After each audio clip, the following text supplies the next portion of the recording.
Maraming Pilipino ang nangangarap makapunta ng Amerika, and in fact, the US Embassy in Manila receives 250 to 260k applications taon-taon. Pero ngayon, nagpatupad si President Trump ng tinatawag na US Visa Integrity Fee. So ano nga ba ito at paano ito makakaapekto sa ating mga Pinoy when we applied for a US visa? So hello everyone and welcome back to our channel. So previously, our channel created this detailed guide on how to apply for the visa specifically papunta sa Amerika. And if you haven't checked this out, all of the details you want to know, makikita mo sa video na ito. So ngayon, this is a follow-up US travel guide wherein we'll be discussing more dun sa tinatawag na US Visa Integrity Fee. So lately, alam kong marami na kayong nababasa, tsaka napapanood, may it be online or sa local news about this fee at i-breakdown natin ngayon ano nga ba talaga to. So if you want to know more, just continue watching our video. We're Beam and Grace and we create budget travel guide for Filipinos looking to explore the world without spending a fortune. On this channel, you'll find easy-to-follow itineraries, complete cost breakdowns, and insider tips to make your travels unforgettable. So if you're ready to plan your dream trip, don't forget to like, subscribe, and hit the notification bell.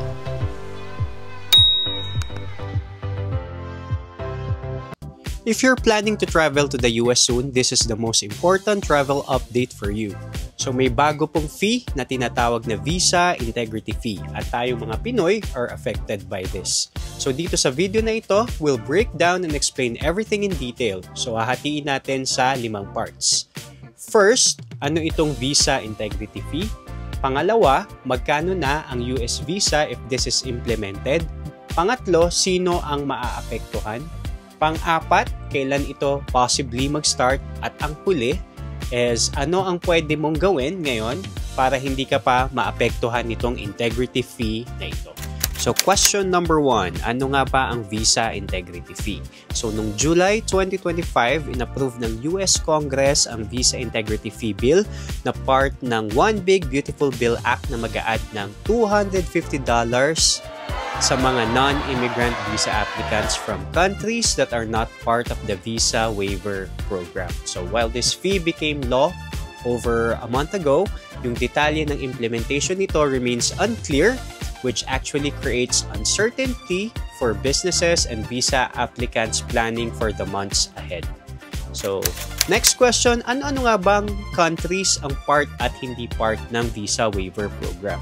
So kapag part ka ng Visa Waiver Program or tinatawag na VWP, hindi kailangan ng mga citizen ng countries na to ang visa going to the US. Meaning, anytime pwede silang bumisita at mag-travel sa US.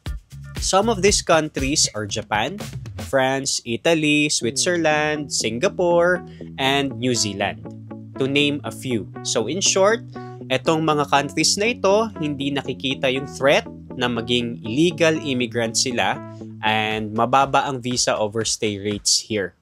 So kapag naman ang isang bansa ay hindi part ng VWP, it means you need to have a passport na may US visa. So ilan sa mga bansang ito ay China, India, Russia, at unfortunately Philippines.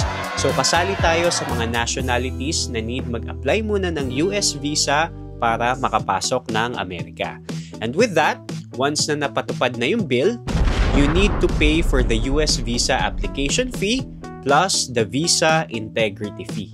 So question number 1.2, bakit ito ginawa ng US under Trump's administration? So as per US government, this fee is actually designed para i-enhance ang US visa system by supporting measures that identify and prevent all fraudulent applications. So this is in line dun sa strict compliance ng US currently sa mga illegal immigrants na naninirahan currently sa Amerika. Question number 2, magkano na ang magiging total fees once this Visa Integrity Fee is implemented? So kung ikaw ay mag-a-apply ng B1, B2 visa, so this is a tourist and business visa, yung regular application mo is $185. So ngayon, once na implemented na yung Visa Integrity Fee of $250, it will add up to that $185 application fee and it will have a total of $435 na. So if converted sa isang application, aabot na siya ng more or less 25,000 pesos each. So if you're a family of 4, katakot-takot na 100,000 pesos na solely just for this application. So wala pa yung mismong trip doon, gagastos ka pa ng airfare, booking, ng hotels, ng food, activities like park entrances, wala pa talaga doon. Making it too expensive already for first-timers who want to go to the US just for business or for leisure. So, question number 2.1. Paano if na-deny ako? So, goodbye na ba sa 25,000 pesos ko? So, hindi katulad ng other visa fees na upfront binabayaran na during the application process. Yung visa integrity fee is uniquely structured na i-collect lang once na naging successful na yung issuance ng visa mo. So, uulitin ko po, kukuhanin lang ng US Embassy ang visa integrity fee kapag successful ang application mo. So, kapag denied ka, ang babayaran nyo lang po ay yung $185 na non-refundable, which amount to more or less 11,000 pesos. Question number 2.2. So, refundable ba itong US visa integrity fee? So, the unusual aspect of this integrity fee is its potential refundability. So, meaning, posible po itong i-refund according to them. Visa holders who fully comply with their visa terms may receive reimbursement of the $250 fee. So, paano natin masasabi na nag-comply tayo sa visa terms? So, una, wala kang unauthorized employment on your stay. Pangalawa, umalis ka sa US promptly at the end of your authorized stay. At pangatlo, nakakuha ka ng legitimate document in case you extended your stay or change sa status ng visa mo. So, ang tanong lang ay paano? So, wala pang definite process regarding this, but I guess it's better kesa magbayad ka ng ganyang halaga tapos hindi mo naman makukuha. So, just to be clear, ang regular visa fees are still non-refundable regardless kung makapasa ka or hindi. So as a summary, para mas clear if this bill is implemented, so if granted, you'll pay the regular visa fee during the application plus the visa integrity fee after you are granted. So pag bumalik ka ng Pilipinas at fully nag-comply ka sa visa terms mo, it's possible na ibalik yung $250 na visa integrity fee mo, pero regular visa fee ay hindi since it's non-refundable. So if denied, you'll pay the regular visa fee during the application only. So wala kang babayarang visa integrity fee. So pero still, yung regular visa fee mo na non-refundable, kaya goodbye pa din sa more or less 11,000 pesos mo. Question number 3, sino-sino ang affected dito?